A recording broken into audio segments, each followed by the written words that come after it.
há um novo governo vindo adiante na Alemanha. A gente discute agora o assunto. Então a situação é a seguinte: hoje foi anunciado um acordo para a nova coalizão governamental na Alemanha.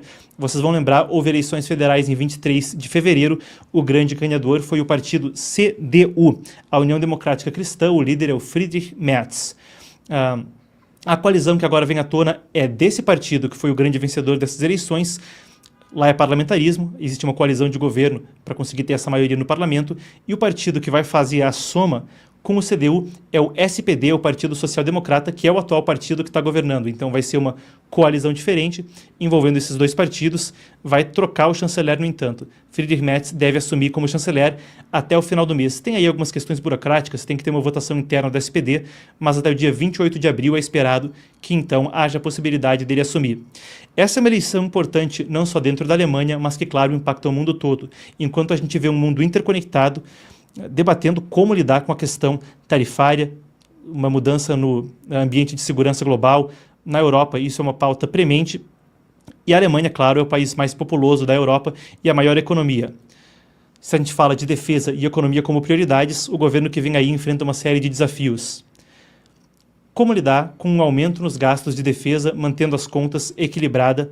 Como reindustrializar a Alemanha, fazer com que a economia volte a crescer, lidando com a questão de energia, e claro, o debate sobre ambientalismo e energia limpa é imenso, muito dominante ali no país. A gente teve um breve recado do Merz, se a gente pode colocar na tela. Ele deu uma coletiva de imprensa hoje mais cedo, então aí ele publicou: a Alemanha está de volta. Houve uma coletiva de imprensa, ele retirou essa frase e falou: a Alemanha está de volta. Brevemente, isso foi em resposta a um repórter quando ele perguntava qual era o recado para Donald Trump. Falou que eles iriam cooperar, mas que a Alemanha iria buscar mais autonomia de defesa.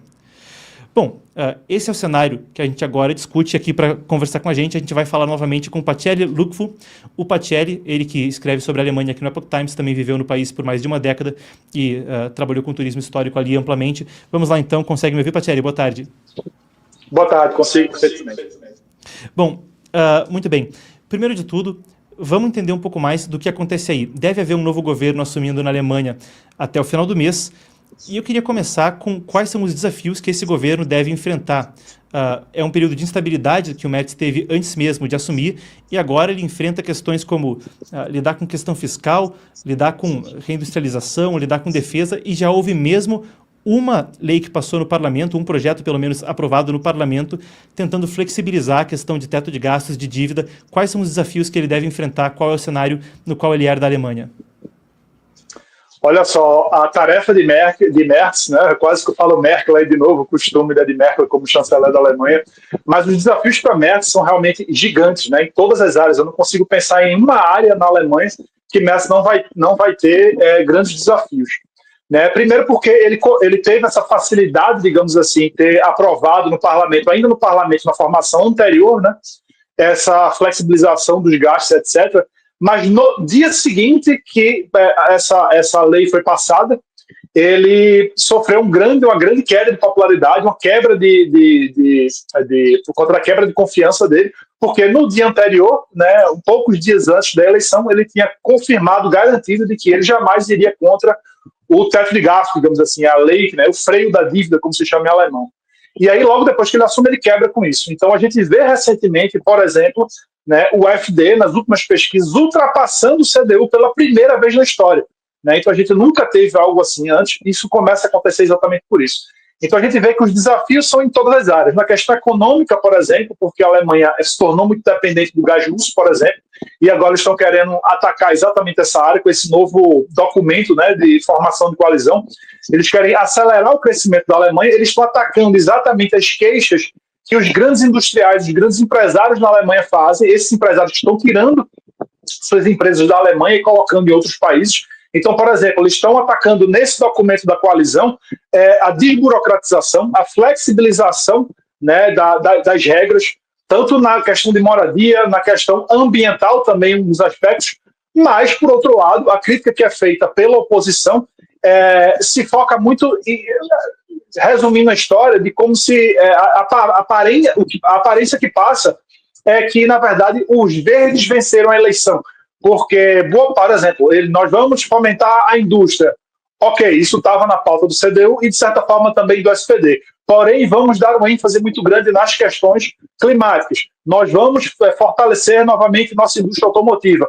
Porém, vamos facilitar para os carros elétricos, híbridos e assim por diante.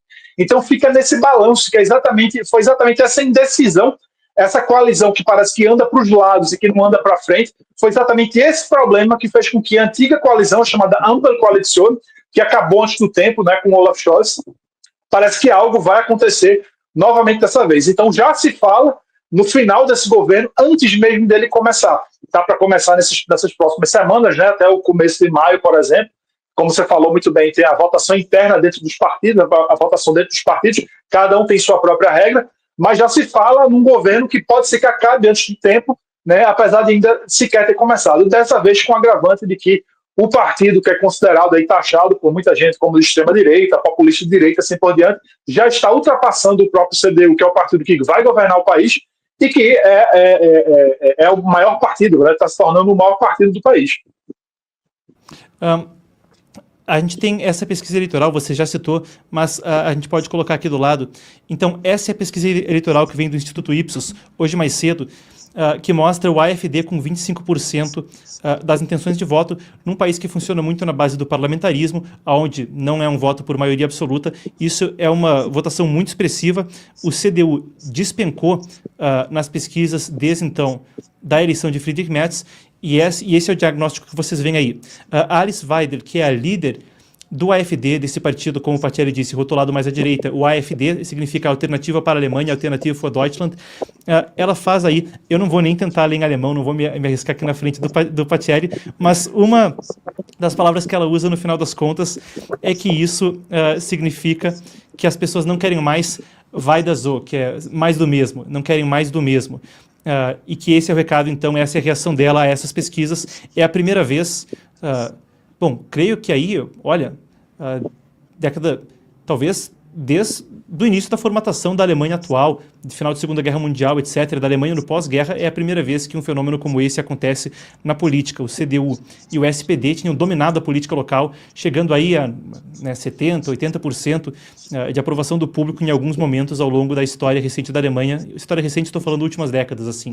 Então, Patielli, eu queria conversar com você sobre esse fenômeno, porque é uma coisa que, como você bem descreveu, um governo que entra numa situação complicada e que realmente só está se configurando dessa forma porque é a única forma que há na política alemã atualmente de barrar uma participação do AfD no governo, não é isso?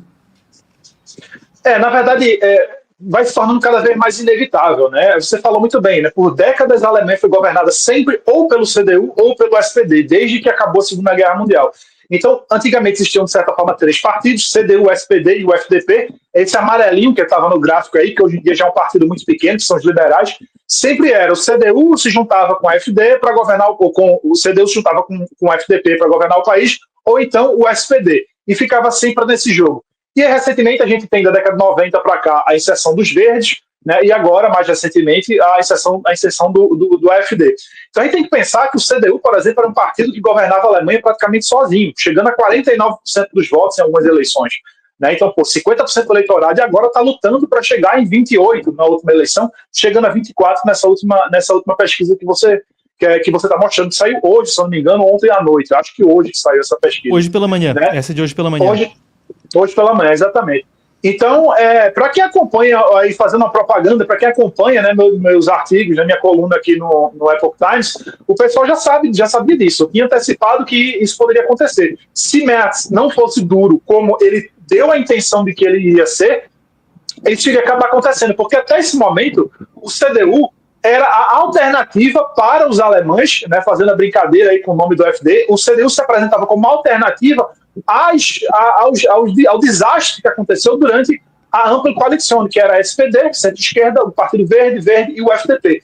Então, essa coalizão que, de certa forma, prejudicou muito a Alemanha, né, a partir dessa coalizão, muita gente viu o CDU como alternativa. E quando o CDU chega ao poder e praticamente faz as mesmas coisas que estava sendo feito anteriormente, as pessoas começam a ver que, de fato, a alternativa para a Alemanha é o partido que tem a alternativa no nome.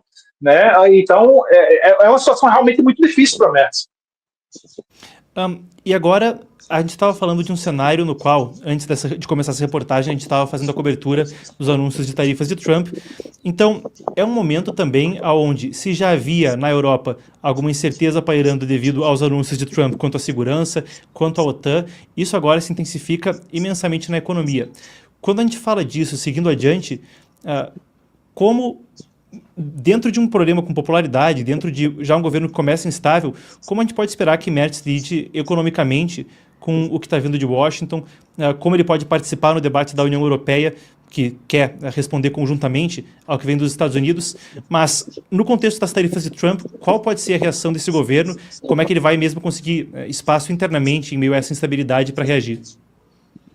Então, com o documento que saiu recentemente, né, um dos enfoques que foram dados para essa questão de política externa foi passar a fazer negócios, já que o mundo está muito instável, China e etc., né, bom, estava aí no bloco anterior, o Merz ele vai procurar estabelecer negócios mais facilmente com o Mercosul, fica uma boa oportunidade para a gente, com o Chile, com o México e possivelmente, ele usa esse advérbio, e possivelmente com os Estados Unidos. Então vai depender realmente da reação dos Estados Unidos, mas aparentemente ele está aberto realmente a uma negociação com Trump, né, com os Estados Unidos. Essa questão fiscal é uma coisa muito interessante, porque assim, a Alemanha está passando por essa dificuldade, vai ter que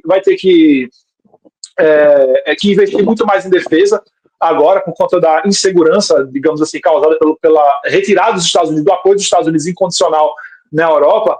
O que se está apostando muito é que a desburocratização da Alemanha e algumas flexibilizações elas vão conseguir segurar um pouco, vão conseguir fazer com que a Alemanha tenha um crescimento maior, de fato, exatamente porque boa parte da crítica que os empresários alemães têm de por que eles não investem no país, por que eles não abrem mais empresas, por que as coisas estão tão engessadas, é exatamente a questão da burocracia. Então, se eles conseguirem digitalizar como eles estão prometendo, se eles conseguirem derrubar essa burocracia, talvez a gente veja aí um crescimento maior nos últimos anos, que dê para diminuir um pouco essa sangria de gasto público.